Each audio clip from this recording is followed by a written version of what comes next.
जैसे कि आपने सुना होगा कि मछली को फंसाने के लिए हम उसके दाने के अंदर या जो हम उसको आटा फेंकते हैं उसके अंदर क्या फंसा देते हैं, कांटा फंसा देते हैं, ताकि जब वो मछली उसको उठाने के लिए आती है तो वो उसी जाल के अंदर फंस जाती है।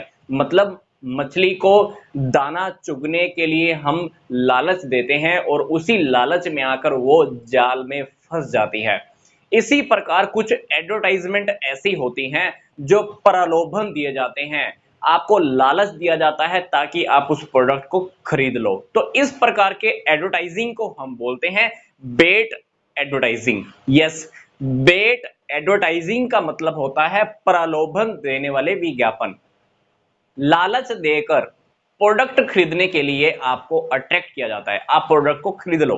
फॉर एग्जांपल होता क्या है, कस्टमर्स को अट्रैक्ट करने के लिए, कस्टमर को अट्रैक्ट करने के लिए, आकर्षित करने के लिए हम क्या करते हैं, गलत इंफॉर्मेशन एडवर्टाइजिंग के अंदर देते हैं।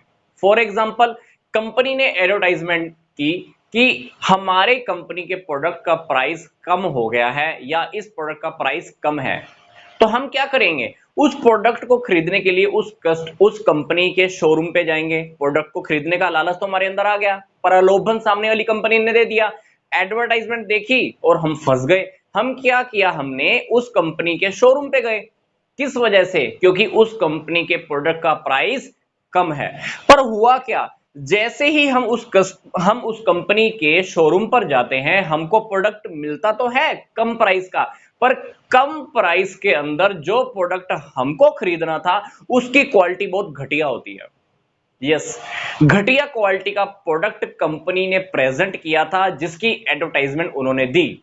उन्होंने क्या बोला, हमारी कंपनी के प्रोडक्ट का प्राइस कम हो गया, पर जो प्रोडक्ट हम खरीदने के लिए गए प्राइस तो था उसका कम, पर उसकी क्वालिटी क्या थी, बहुत घटिया थी, लो क्वालिटी का था। अगर वही प्रोडक्ट अच्छी क्वालिटी वाला हमने खरीदना हो, वही प्रोडक्ट नॉर्मल क्वालिटी का या गुड क्वालिटी का खरीदना, तो वो मार्केट के प्राइस के अकॉर्डिंग ही था। तो कंपनी ने क्या किया, अपने प्रोडक्ट की सेल करने के लिए लो प्राइस को कम करने का झांसा दिया और हम उस कंपनी के शोरूम तक पहुंच गए। अब भले ही हम वो घटिया क्वालिटी वाला प्रोडक्ट ना खरीद कर लाएं, पर कम से कम एक नॉर्मल क्वालिटी या गुड क्वालिटी वाला प्रोडक्ट तो हम डेफिनेटली वहां से खरीद कर आने ही वाले हैं। तो उन्होंने हमारा शोरूम तक पहुंचने का एक रास्ता फिक्स किया। कैसे फिक्स किया, एक गलत एडवर्टाइजमेंट को दिखाकर, प्रलोभन देने वाले एडवर्टाइजिंग की। हम भले ही उस प्रोडक्ट को, लो क्वालिटी वाले प्रोडक्ट को नहीं खरीदेंगे, पर उस प्रोडक्ट को तो खरीद कर लाएंगे जो नॉर्मल या गुड क्वालिटी का है, चाहे उसके लिए हमको अब ज्यादा पैसे ही देने पड़े। ठीक है, तो इस प्रकार के एडवर्टाइजिंग को बोलते हैं हम बेट एडवर्टाइजिंग। पर ये एडवर्टाइजिंग डेफिनेटली इमोरल होती है, अनैतिक होती है, गलत तरीका होता है। अगर कोई भी कंपनी इस प्रकार का तरीका अपनाती है, डेफिनेटली वो रोंग ही होता है।